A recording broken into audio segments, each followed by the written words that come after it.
ce que vous entendez date de 1985 quand même, l'album Natalia. Les frères Touré Kunda, ça fait des souvenirs quand même. Hein? Oui, des souvenirs très lointains. Oui. Qui nous rappellent les choses. Qui vous rappelle quoi, juste? Qui nous rappelle le Sénégal, qui nous rappelle la Casamance, qui nous rappelle la culture musicale riche de ce pays. Et qui nous rappelle aussi notre enfance. Parce que c'est d'ici que nous sommes partis, c'est toujours là qu'on revient. Et qu'on est toujours content de vous rencontrer pour se rappeler de ces souvenirs. Merci beaucoup. En tout cas, mes respects à vous. Je suis très honoré de recevoir un groupe aussi légendaire que les frères Touré Kunda.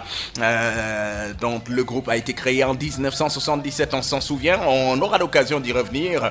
Taï, je suis avec Ismaël Touré et Cheikh Tidiane Touré. Loolu dinañ ci ñëwaat les deux frères. J'aimerais bien savoir quel est le plus réservé et le plus exubérant de vous deux. Déjà pour commencer, lequel est le plus réservé? J'allais dire moi, mais je sais pas. Moi aussi, je vais dire moi. Alors, on est tous, vous êtes tous les deux réservés. Voilà. Il n'y a pas de confusion. Il n'y a pas de confusion. Ben, très bien. Il y a de ces chansons qui ne meurent pas avec le temps. Oui. Il y a de ces chansons qui sont comme le vin. Passez-moi l'expression, qui se bonifie avec le temps, plus on les entend et plus ça nous fait plaisir. C'est le cas par exemple de cette fameuse chanson. Écoutez plutôt un extrait, on revient.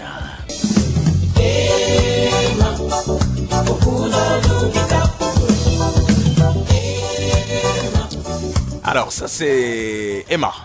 Un de vos plus gros succès sans doute bi nga xam ne àdduna bi yëpp ràññee nañu ko. La version originale de Emma est sortie en 1980.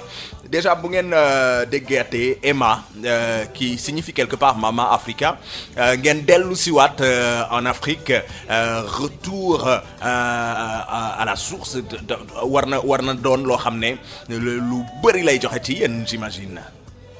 Ah oui, parce que Emma, comme tu as dit, maman, moi, Afrique, moi, c'est yaay, Afrique, moi, tax, moi, ñu ñor. Et way bu ñu ko doon bind tamit, Ismaël Bay ma wax. Donc bu ñu koy bind vraiment. Relax, hein? Ici c'est Ndekili, relax. Non, daf may tooñ, daf may. C'est comme ça. Waaw, j'ai vu que sànq ba léegi mu ngi lay chercher quoi. Mais bon, voilà. Bés bu ne guddee bëccëg. Donc li ñu jàng daal ci affaire bi mooy daal si Afrique parce qu'il y a oui bi nag c'est révolutionnaire ah. Au cours d'Adou itam mooy on est libre. Ah ça parle de liberté. C'est ça, de liberté. On a cité certaines personnes comme dëkk yi Angola, Zimbabwe ak xeex yu bëri yi boole ko ci tamit Kwame Nkrumah ñu ko xamul tamit nga di kilifa la mu di xeex pour Afrique libre. Kwame Nkrumah, Steve Biko, Afrique du Sud, pour ne citer que cela. Donc ñu boole yooyu jaxase ko bind ko comme daal ni Afrique yeewu leen parce que ñii dee nañu mais pour Afrique lañu dee. Vous avez l'impression que justement Afrique diggante boobu ba léegi yeewu na am na liberté vraiment réellement sincèrement. Touré Kunda mi ngi yeewu. mu ngi yeewu. Ah mi ngi yeewu et puis bon. mu ngi yeewu ak yeewu na du benn de. Non du benn parce que quand même le président Senghor moo njëkk laal affaire bi pour ñëpp a topp ci. Après Abdou Diouf topp ci. Abdoulaye Wade topp ci. Léegi Macky Sall topp ci. Donc c'est une continuité d'histoire. Waaw loolu côté Sénégal. Côté Sénégal. Mais Afrique de façon globale est-ce que gis ngeen ne yeewu na mu ngi ci yoon wi. wala. am na dëkk yu nekk ci yoon bi am na yoo xam ne nekkuñu ci pas du tout. Président buy yàgg nii dëkk yi comme Cameroun di yàgg ci dëkk pouvoir bi. kooku du day tardé yenn président yi dëgg. Le président camerounais Paul Biya donc maa ngi doon féliciter bu baax. Il vient d'être réélu d'ailleurs. Oui, encore là, plus récemment. On a en Algérie le président algérien qui va se représenter. Bon, ñooñu Bouteflika. Exactement ñooñu nag ak même fële Burkina. Bon donc ñooñu ñooy tardé l'Afrique. moo tax ma ne des na mais Sénégal bravo parce que chauffeur taxi tailleur yi nit ñi yëpp ci mbedd bi ak intellectuels yi yëpp ñu ngi wax ci politique te lu ñuy wax lu may dëgg yëpp lu avancé la. C'est vraiment une démocratie bu du ñu wax leneen dëgg dafa am démocratie Sénégal. Bien que des na mais Sénégal mi ngi progresser dëgg. kon Sénégal mu ngi ci yoon. mu ngi ci yoon bu baax. mu ngi ci yoon bu baax léegi nañu bay di ŋaayoo di xeexoo di def nii ku nekk am objectivité bi mooy suñu doom yi suñu sët yi suñu mag suñu ñëpp mën a vivre bien quoi. et je crois que daal dañ ci arrivé. loolu danañ ci ñëwaat bu ci kanamee tuuti sax jëm ci seen engagement moo xam engagement citoyen la moo xam engagement politique la laata ñoo jeexal waaye gannaaw Emma qui est je le disais tantôt un de vos plus gros succès am na ci beneen boo xam ne ça nous ramène en 1986 ça donne quelque chose comme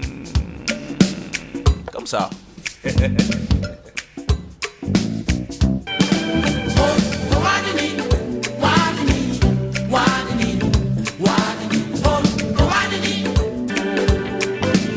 Wadini, c'était en 1986, un extrait de l'album Toubab bi yéen a nga fàttaliku bi it bu baax a baax ça fait là j'ai l'impression que je suis en train de réveiller un peu trop de souvenirs là, non? Oui, c'est vrai. Ouais.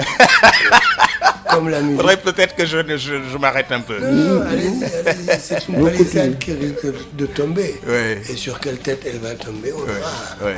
Donc autant que nga dem ci. Comme ça nga xam daal dina daanu sa boppam jot. Mais très bien.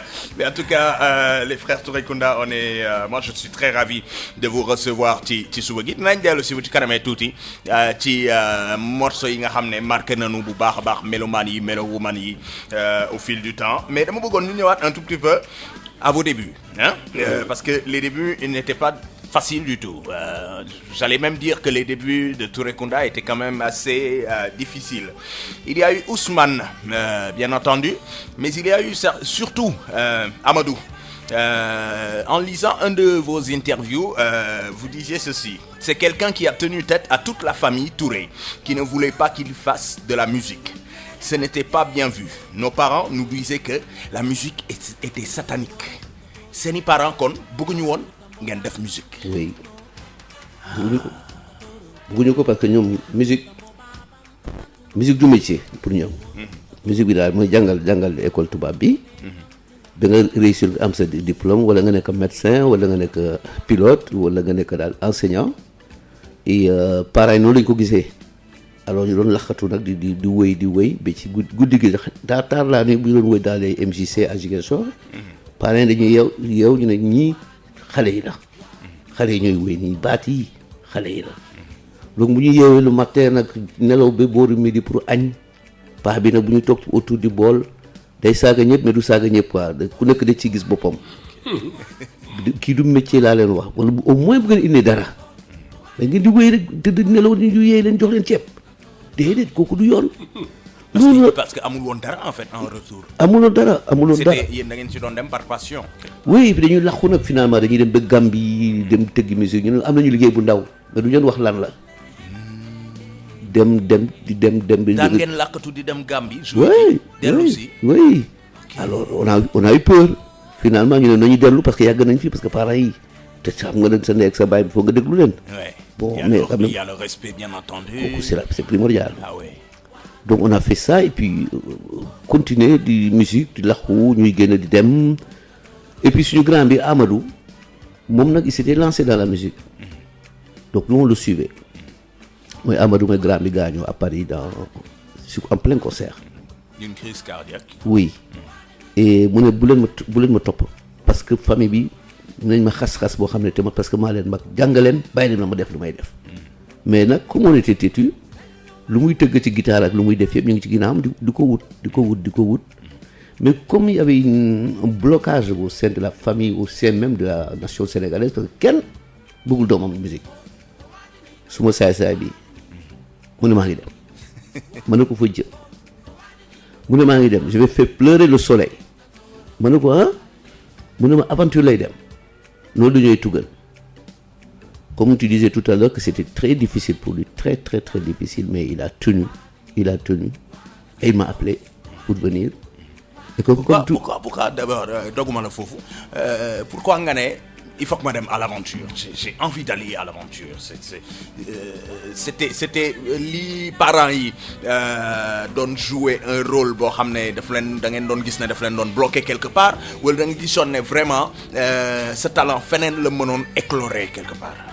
non ñaari yëpp la parce que en fin de compte parents yi toujours suñu intérêt la ñuy bëgg waaye léeg-léeg am na fu ñuy fàtte ne am na lu ñuy ne passion mënul jóge ci parent bi loolu jóge ci ki koy exprimer loolu rek la woon alors leneen li ci gën a kii moo di Sénégal période boobu à part les gros groupes comme le Star Band de Dakar, le Star Jazz de Saint-Louis, le Superstar de Dakar, les Tropicaux de Dakar et tous ces groupes-là, on était éblouis par ces gens-là. Et on avait vu la passion que ces gens vouaient à l'école, à la musique, et surtout qu'on voyait qu'ils étaient assidus et presque parfaits dans leur reprise. Alors, et le fait qu'au Sénégal, ici, les vieux, les parents, nous empêchaient de faire ça, c'était pour nos biens. Mais ils n'avaient jamais fait attention à la passion. Et que c'était plus libre ailleurs qu'au Sénégal. loolu moo ñu fit moo ma fi taxoon. moo la gënoon motivé. moo ma gënoon motivé. ok et puis bu may yeggee fu muy jaaree effectivement je me suis aperçu que c'était pas si facile. Je me suis aperçu que c'était très très aussi difficile, qu'il fallait faire ses armes, et ça a fait que j'ai dû attendre le temps de faire quelque chose. Et c'est à partir de ce moment, comme j'ai tout fait, comme il l'a dit, à mon enfance avec lui, on était presque des frères jumeaux, et de surcroît, moi c'est mon marabout. Ah oui? Ah oui, c'est mon marabout. Ah bon? Oui, dans quel sens? C'est le Cheikh Tidiane Chérif. Voilà. Et Cheikh Tidiane Chérif xam ngeen ne moos ci réew mi. lu am solo la. alors loolu moo gën a. kon yow pour yow moom. li mu lay wax wala li muy def. waaw dafay compter lool ci yow. absolument. ok absolument te daf koy def en connaissance de cause. ba pare comme il disait tout à l'heure bi ñu posé question quel était le plus sage moom mu ne moom la man dama ko doon tooñ rek ne ma nit man la mais c'est vrai que moo ci gënoon sage. et que de surcroît bi ñu duggee daara ñun ñëpp dafa doon jàng moom moo nekkoon koo xamante ni il était très épanoui et très ouvert et que à un moment donné yeggoon nañu benn stade boo xamante ni ñun ñëpp ku tari saaram bi mokkal moo lay bindal sëriñ bi dafa naan la demal gisi Tijaan mu bindal Tijaan bindalal kii c'est-à-dire suite bi alors donc affaire la boo xamante ni on était obligé de le respecter suñ ko teyul sax suñ ko respecté wul sax daf ñuy dab dans la mesure où toujours dañuy nekk ci situation boo xamante ni on se pose des questions et ce qui était encore d'autant plus difficile parce que ay nit ku ñuul bëgg ñëw xëccu ay place ak ay tubaab. ah oui ci réew bu mel noonu. waaye difficile woon na trop. loolu métti woon na ba xëccoo bi bëri. tubaab yi duñu ko nangoo noonu. du ñu ñëw nangoo rek ne ko sax mais ñii ñu débarqué. Exactement. de leur Santhiaba là-bas là à Ziguinchor là. Hein, ils viennent et ils veulent se positionner à la première place. Exactement. Mais c'était le plus difficile, mais en même temps c'était possible. Parce qu'en fin de compte, on avait quelque chose qu'on appelait communément le talent, qui leur permettait de prêter attention et qui leur permettait de ne pas nous laisser, de ne pas rester insensibles à ce genre de musique qui en fait n'était pas encore dans le marché, ni dans les maisons, ni nulle part. Mais justement, qu'est-ce qui, à votre avis, a fait que les Français, par exemple, ont tout de suite accroché à Touré Kunda?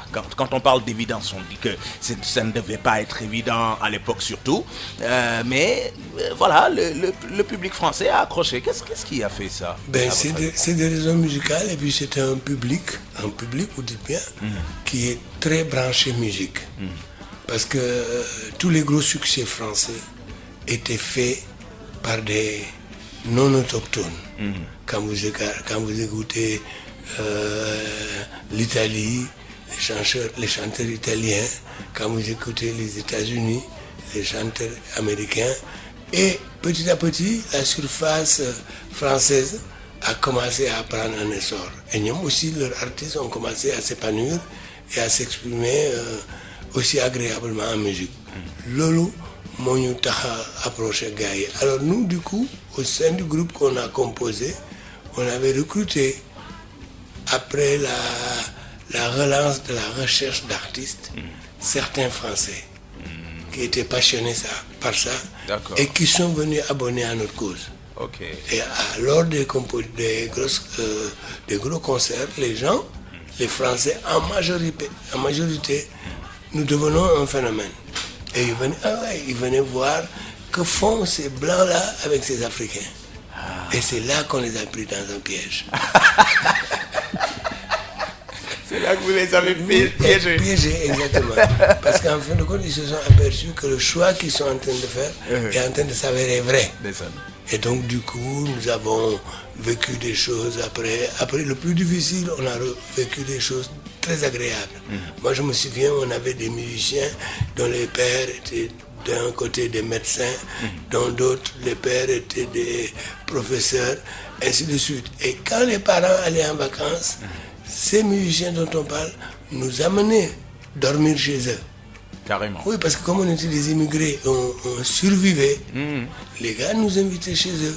Quand les parents n'étaient pas là, bon, moi j'ai 15 jours, j'ai un mois de pouvoir vous héberger parce que mes parents voilà, sont venez, on vous héberge. Voilà. Le temps de faire quelques cabarets, quelques soirées, quelques concerts, quelques scènes, etc. Surtout habiter. Oui. Surtout habiter dans une maison qui était aussi décente que les nôtres, où on pouvait partager leur chai et partager un peu la culture française. D'accord.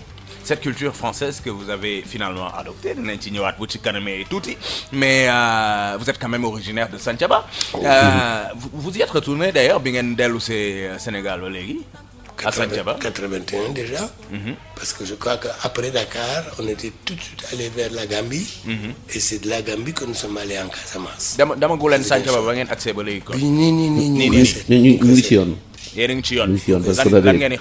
non concert yi pare na fii. Donc là il faut ñu dem siyaare ci bàmmeel yi nuyu mbokk yi. Voilà ñuy dem pendant très peu de temps mais bu soobee yàlla daal ci temps yi dañuy dem. Puisque tu nous tends la perche, on va en profiter. Parce que dafa am affaire boo xamante ni dafa am ci réalité Casamance. En dehors de lépp lu ñu ci mën a wax. ñun ils nous prennent comme leur chose. Et pour ñoom il faut que ñun ñëw tëgg gratuitement pour ñoom. fàtte ne dañu ànd ak ay nit. yoo xamante ni c'est des musiciens professionnels, d'autres c'est des techniciens professionnels et qui attendent des salaires de notre part par rapport à nos débuts et par rapport à leur métier qu'ils ont quitté pour venir faire ça avec nous. Bon, je sais plus quel était le truc de la question. Quelle était la question? C'était par rapport à Santhiaba, le retour et tout ça. Alors quand on est venu, il y a beaucoup d'anecdotes qui ont surgi parce que comme on avait une équipe, on avait un management qui était très solide, qui croyait en nous et qui s'est arrangé pour qu'on amène tout ce qu'il faut. Et quand on est arrivé avec une équipe de plus de 20-30 personnes, dont la majeure partie étaient des blancs. Parce qu'il n'y avait pas de techniciens noirs. Il n'y en avait pas beaucoup pour nous accompagner. Et quand toute la population de la Casamance voyait les gosses monter sur les praticables, sur les poteaux, les lumières. Des micros, des lumières et tout un tas de choses. Tous étaient en train de dire oh, les frères Touré nous bluffent. Parce que ça appartient aux Blancs. C'est pas à eux. Mais ça faisait beaucoup rire parce qu'en fait c'était anecdotique. Et en même temps c'était voilà quoi. Très bien. Jamono jooju ñuy waxee loolu. ci la ndekki li di agsi parce que xam ngeen émission bi ndekki li la tudd. donc suñ ko xamoon duñu ndekki. xéewal gaa ngi. mais ndekki nañu. ma ne suñ ko xamoon duñu ndekki. bu ngeen ko xamoon du ngeen ndekki. mais dinañu ndekkiwaat. mais di ngeen ndekkiwaat am na. voilà non mais añ bi day yàqu après. non du mos a yàqu. da ngeen di xaw a randal añ bi tuuti rek. waaw d'accord jogonal. voilà mais allez-y servez-vous. très bien merci puis ndekki laa ngi noonu.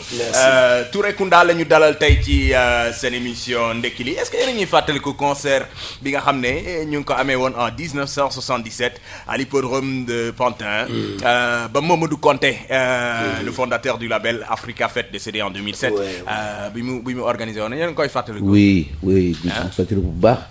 Et puis Mamadou Konté paix à son âme il s'est battu aussi quoi comme nous. Il s'est battu et puis Africa Fête déjà le mot s'explique quoi. Oui yéen ay musiciens africains du musicien africain sax ak tubaab yi de créer association bu siiw ba léegi. gaañu nañ ça fait un moment mais ba léegi tout le monde en parle je pense que c'est une très bonne cause et une belle réussite. Et c'est un fondement de l'africanité. C'est ça. kooku mooy Mamadou Konté ñu ngi koy ñaanal bu baax a baax. bu ma la newee François Mitterrand, à quoi ça vous fait penser?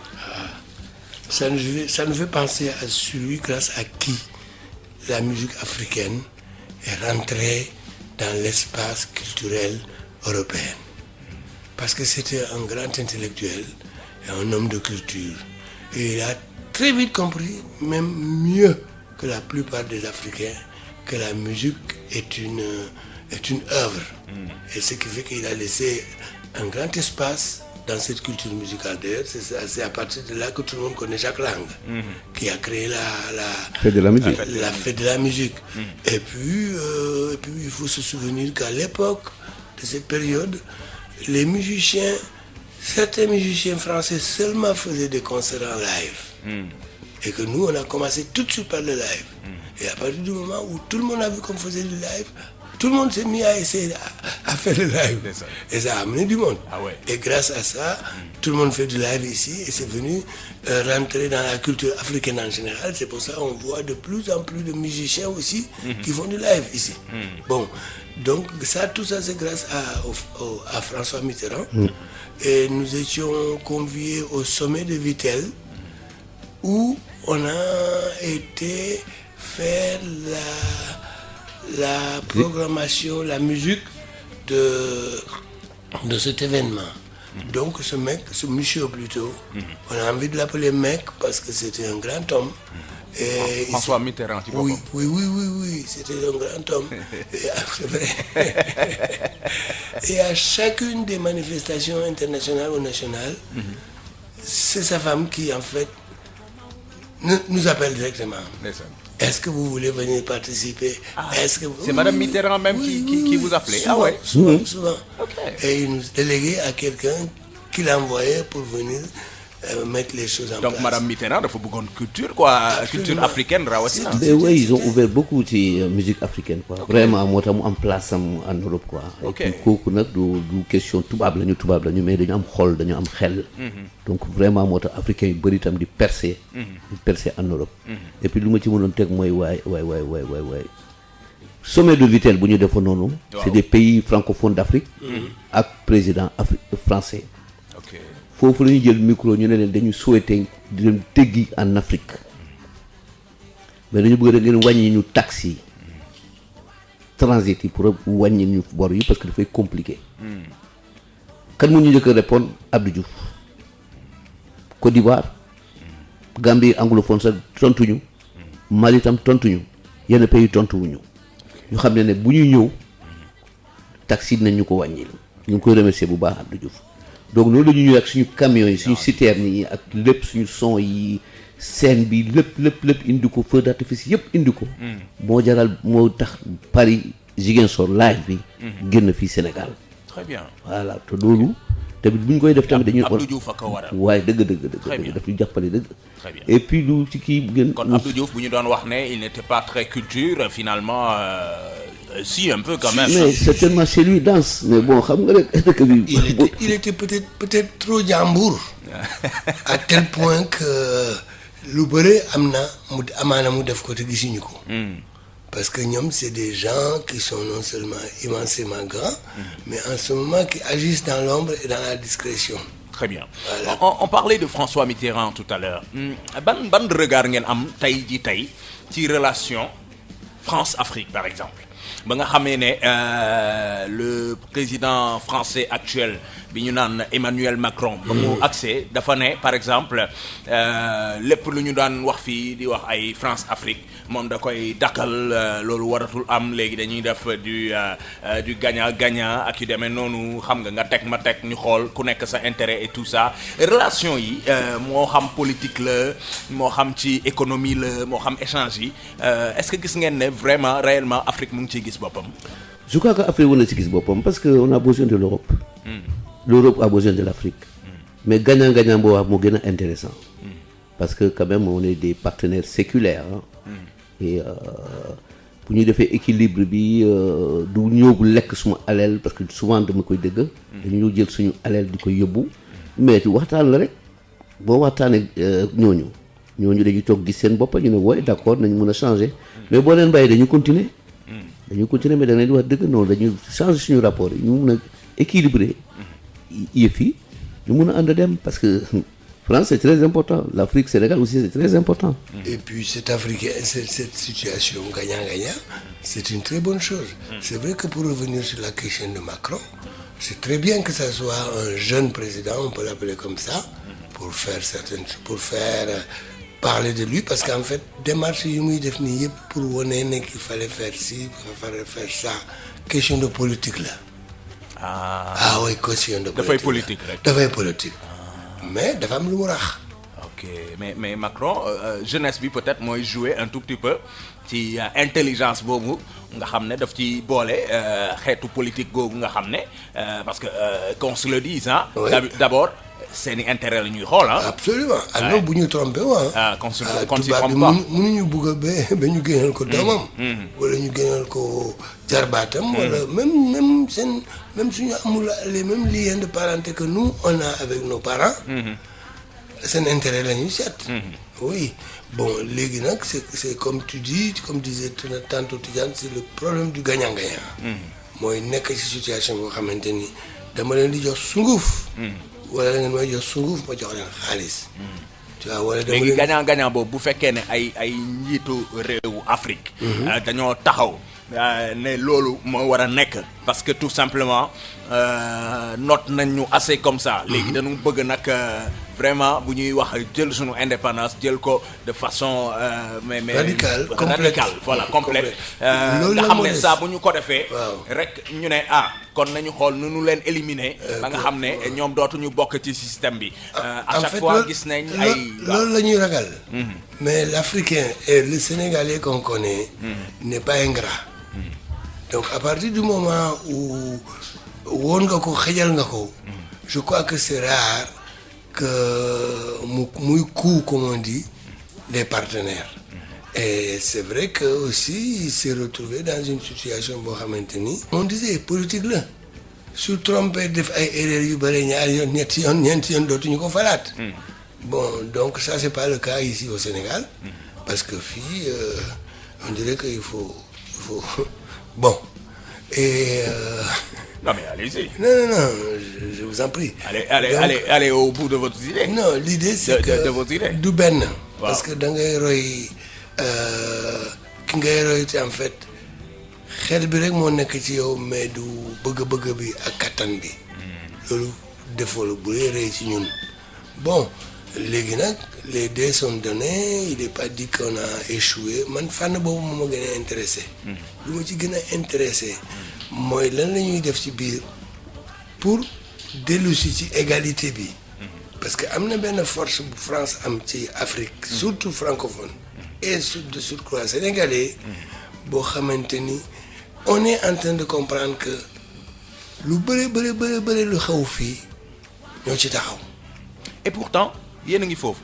waaw ñu nga fa. pourquoi ce choix de s'installer en France justement. bon comme je te disais tantôt. comme au début facile. parce que nit yi mën nañ leen taxer ne da ngeen génn xeet quoi ngeen bàyyi seen réew. seen affaire la dem dëkk beneen réew. seen affaire bu ñu ko waxee seen affaire la ñun xam nañu lu ñuy wut. xam nañu lu ñuy wut parce que bu Ismaïla demul woo moom ñu ñëw ñu def Touré Kunda. kon Sénégal dina arriéré bu bëri sur le plan musical parce que quand même beaucoup de gens nous ont suivis. beaucoup de gens nous ont suivis. ñun mérite bu ñu am rek mooy ñu ne suñu frères yi suñu sœurs yi mu ngi nii plateau baa ngi nii. kaay la ñu bokk. sincèrement dañu bëgg ñu bokk ñun ñëpp. moo waral concert bu ñu fi def 81. ñu woo ñëpp ne leen ñoo leen bokk ci. deselu ñu kenn ñëpp la ñu ñëw bokk ak ñun scène bi ñu partagé ko partager micro yi partager horaire de travail bi et partager la musique ça a amené beaucoup de producteurs européens à dire y a un marché à prendre ici. alors kenn defu ko lu yàlla. ak suñu ñaani waajur.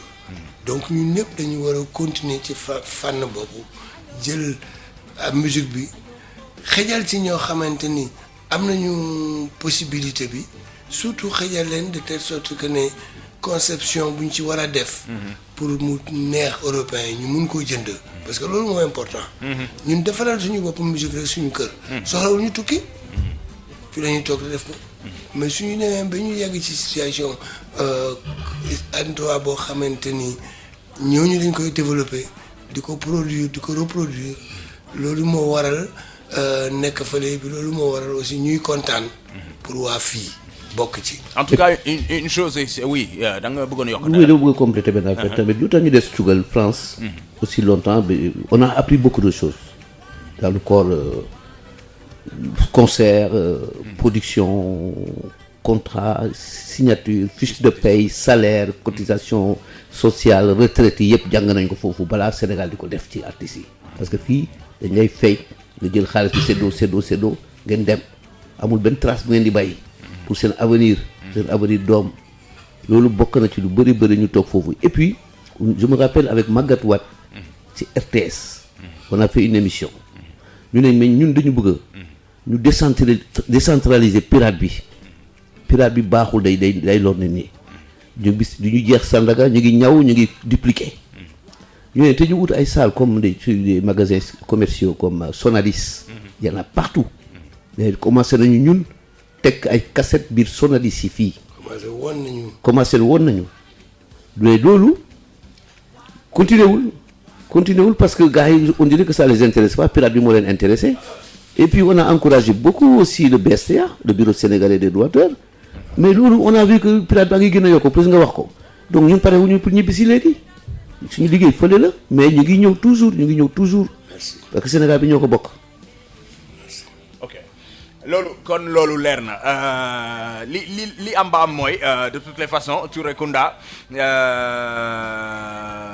nekk na groupe boo xam ne ils ont été vous avez sans vous, en tout cas, beaucoup d'artistes venus d'Afrique n'auraient jamais su profiter de l'attention des compagnies de disques. D'ailleurs, en parlant de disques, vous avez quand même reçu 3 disques d'or, puisqu'ici, on aime bien parler de disques d'or. Hein, loolu it bokk na ci li nga xam ne mën nañ ko mettre à l'actif de Touré Kunda. Naka ngeen gisee justement évolution musique sénégalaise bi nga xam ne tey yéen ay légende ngeen ci. ndax ngeen gisee la jeune génération évolution.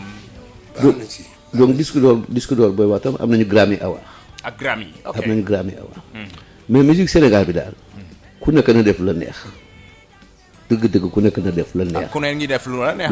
mais c'est-à-dire da moo am mais en même temps il faut nga am ambition quoi. ànd nañ ci wala ànduñu ci def lu la neex bi ñu bëri nee nañ dafa indi jaxasoo. jaxasoo lay indi. boo waxee ñu saaga la. jaxasoo lay indi te ku ne moom lii laa bëgg ñun Touré Kunda lii la ñu bëgg. et puis jaxasoo bëgguñu taxal suñu bopp ak musiciens yi mënuñu leen conseiller parce qu'ils sont majeurs. ça c'est vrai ils sont majeurs. mais jaxasoo bu mu indi aussi mooy ŋaayoo bi ci biir et puis li ñàkk le fait que gars yi introduire ñu structure musicale bi pour def ni ñu war a def pour dund ci. parce que musique bi lu ci intéressant mooy nga def di ko def di ci dund. léegi nga koy def di ci dund ak les règles de l'art. moo amul fii ce qui fait que amul comme Tidiane disait tout à l'heure même su amee droit d'auteur structure boobu rek moo amul ay droit yoo xamante ni de reproduction mécanique. droit d'auteur bi mooy SODAV. voilà société droit d'auteur droit voisin et cetera. voilà xamaguma sax loolu mooy lan. SODAV la tudd waaw xamagoo ko woon xamaguma woon. ok c'est-à-dire que y a beaucoup de choses encore à apprendre ici parce que. Touré Kunda SODAV a ngi exister Sénégal te xamu leen existence. xamuñu existence bi. ça alors c'est-à-dire que dañ doon xaar peut-être que dañ doon xaar ñu am opportunité wax ko. parce que il faut pas oublier une chose c'est pas parce que on est là-bas qu'on est désintéressé de notre pays au contraire. Au contraire, on est très pressé. On peut vous dire que vous êtes déconnecté quelque part. Oui, on peut dire. Mais moi j'ai vu, moi j'étais au début de Touré Kunda, j'étais membre du BSDA, Bureau sénégalais des droits d'auteur. Et je me rappelle bien l'ancien ministre Kader Fall.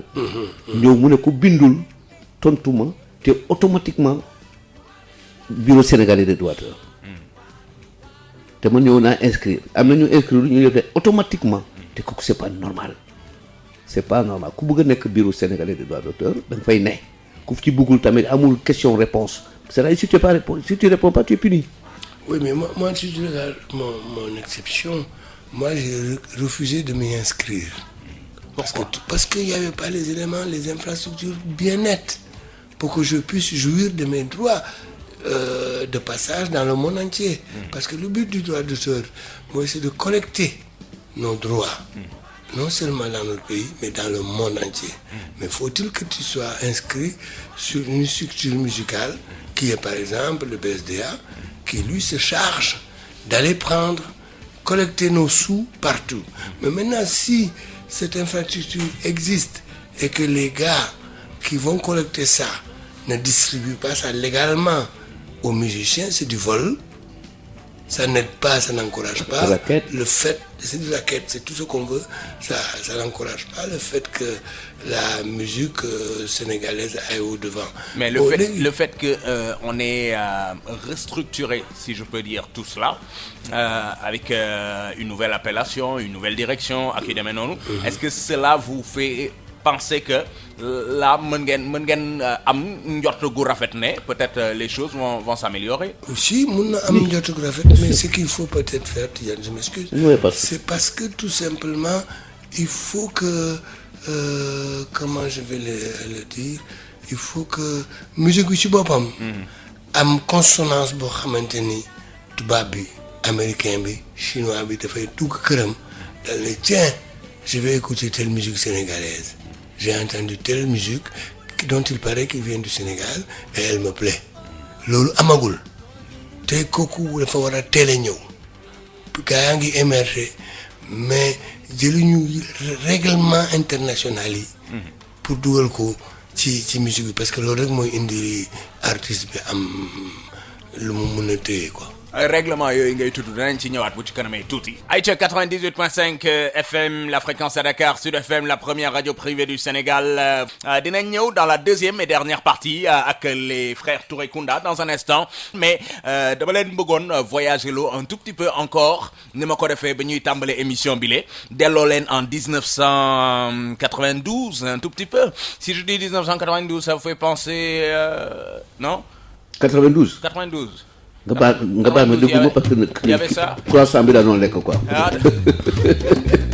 yaa ngi woon ci xewal yi quoi. ñu ngi ak Ismaïla waaw ak Cheikhou Tidiane Touré. ñooñu samay sëriñ la. ñooy waaw yow itam nee nga ñooñu sa sëriñ la. waaw kii mooy Maodo Faye. Cheikh Ahmed Tidiane Kay bu tawee El Hadj Malick Kay jeex na.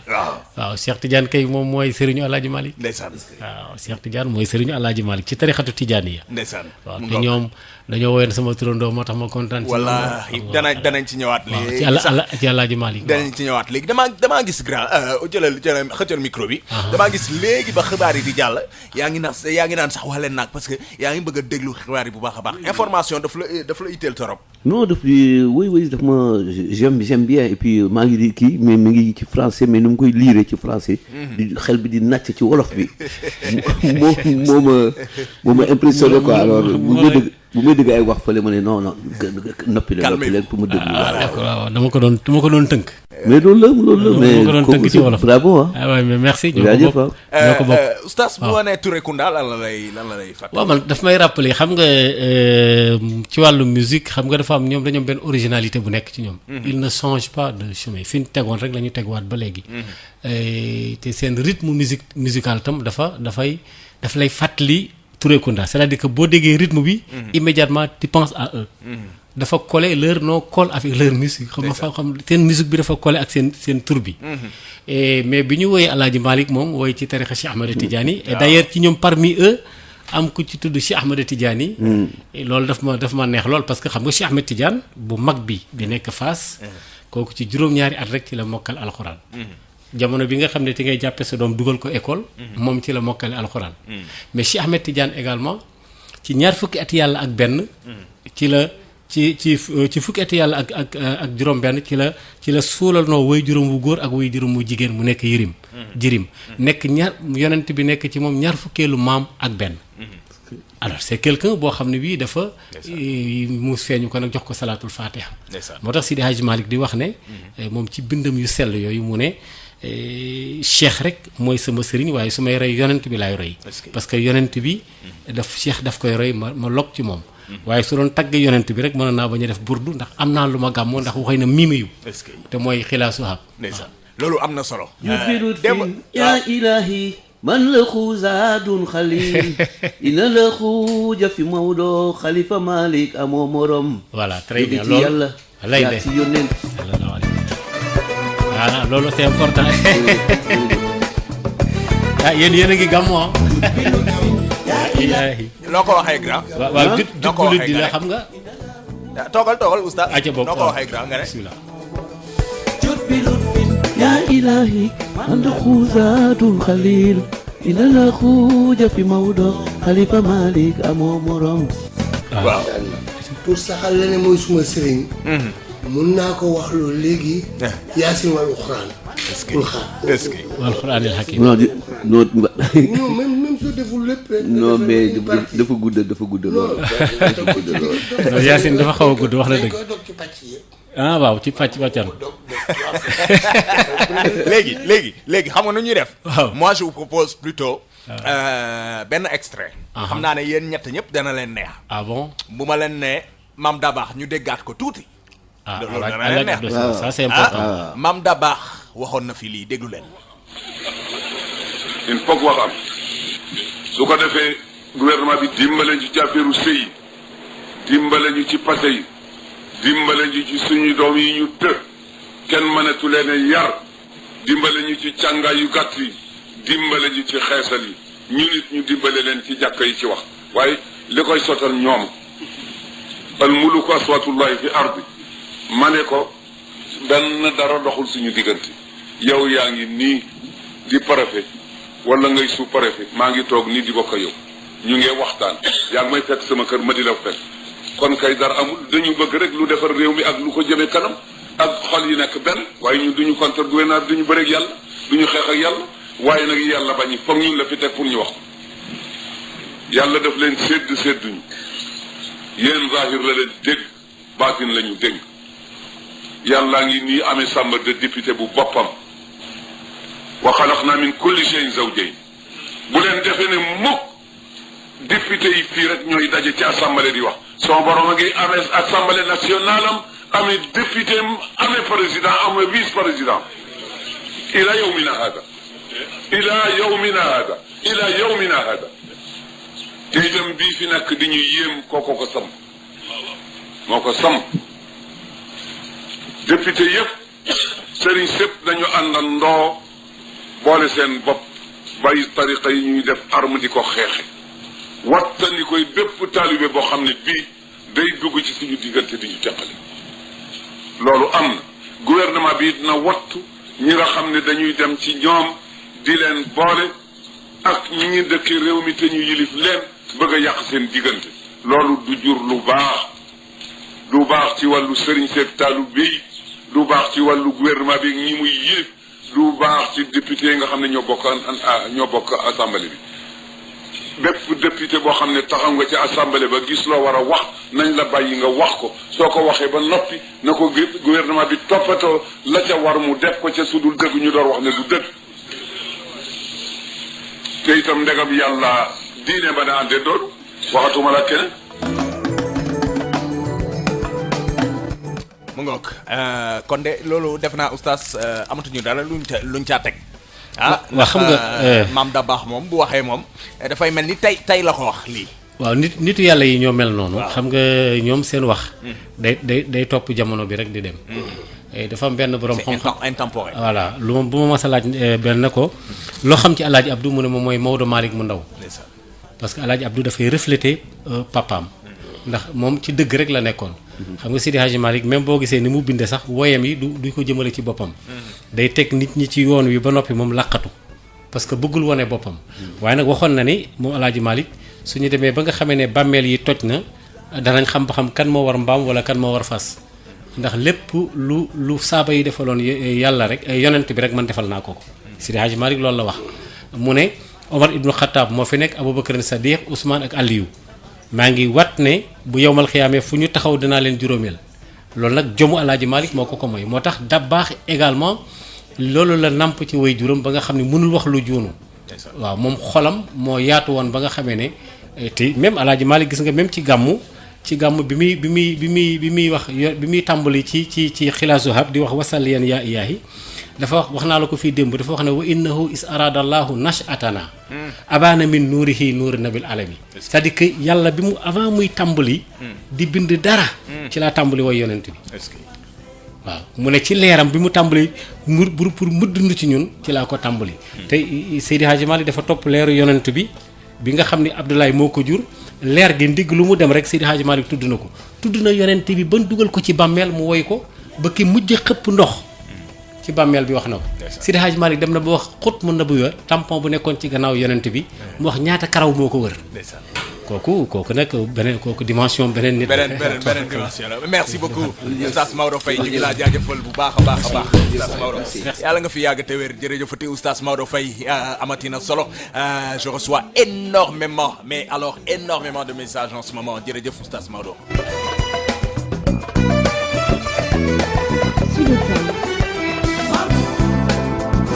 bii nag ñu ngi ko jëlee ci album Mouslaay 1996 ndeysaan ça fait ba léegi maa ngi leen di replonger dans les souvenirs et puis c'est d'actualité parce que ñu ngi waajal gàmmu gi bu baax a baax te jamono ji ñu ngi ci bourde bi ca Tiwaawan def naa taalibe yi yëpp kontaan nañ bu baax a baax bu ñu déggaatee lii ñu ngi leen ci jaajëfal Touré Kunda la ñu àndal tey ci ndekki li émission nandite yi gannaaw ba nu dellu see ci deuxième partie bi nag damaa bëggoon rek ñu daal di xuus tuuti ñëw nag ci Lambi Golo dafa juddu après 10 ans de silence de Touré Kunda qu'est-ce qui a expliqué d'abord Touré Kunda toog at yooyu noonu yëpp def silence rajo kenn déggatu ko fenn lu taxoon lu ko waraloon. dëgg rajo bi daal moom yéen moom rajo bi yéen a war a diffuser nouvelles yi quoi. waaw ñu ngi génnee ñu ngi yónnee mais bu ngeen ko passé wul kenn du yëg. léegi vous avez le micro wax leen lu tax. bon et puis kenn dañu géej a oo. dañu géej a oo. déjà pour jouer fii. ça fait un. mais heureusement président Macky Sall ak son premier ministre gouvernement am. mooy bu coréen yi maye ñaari bateau ak génn jàmbooj dañu géej Sénégal au passage ñu ngi leen di nuyu den féliciter vraiment ci lu ñu def parce que ñoom xelaat nañ ñoom. président Macky Sall. dëgg. kon yéen a ngi jàppale président Macky Sall. bu la neexee. parce que dañoo jëm ci ay élections ñun artistes ñu mais oui mais man dama ko sopp personnel. da nga bëgg Macky Sall. dama ko bëgg parce que daf ñu yëg daf ñu bëgg te dama gis dafay liggéey du loolu rek du bëggante. il faut être objectif. kilifa la ba ñu ma kenn ci ñu ko jiitu mais moom il fait une continuité. et continuité boobu il faut l'encourager. parce que il travaille bien bu tax mu yem benn mandat. te bu ñu ko dàqee sax bu def ko benn mandat ku ñu war dañuy dóor nañ ko bàyyi li laa yor suuf di mu jël deuxième mandat. yéen daal da ngeen bëgg président Macky Sall amaat deuxième mandat. man bañu ma kenn mais moom laa teg ci kanam.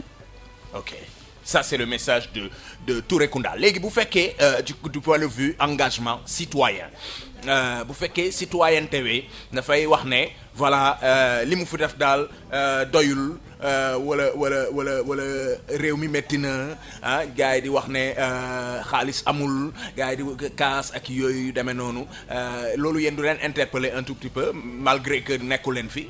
bon tu sais on n'est jamais content. on n'est jamais satisfait.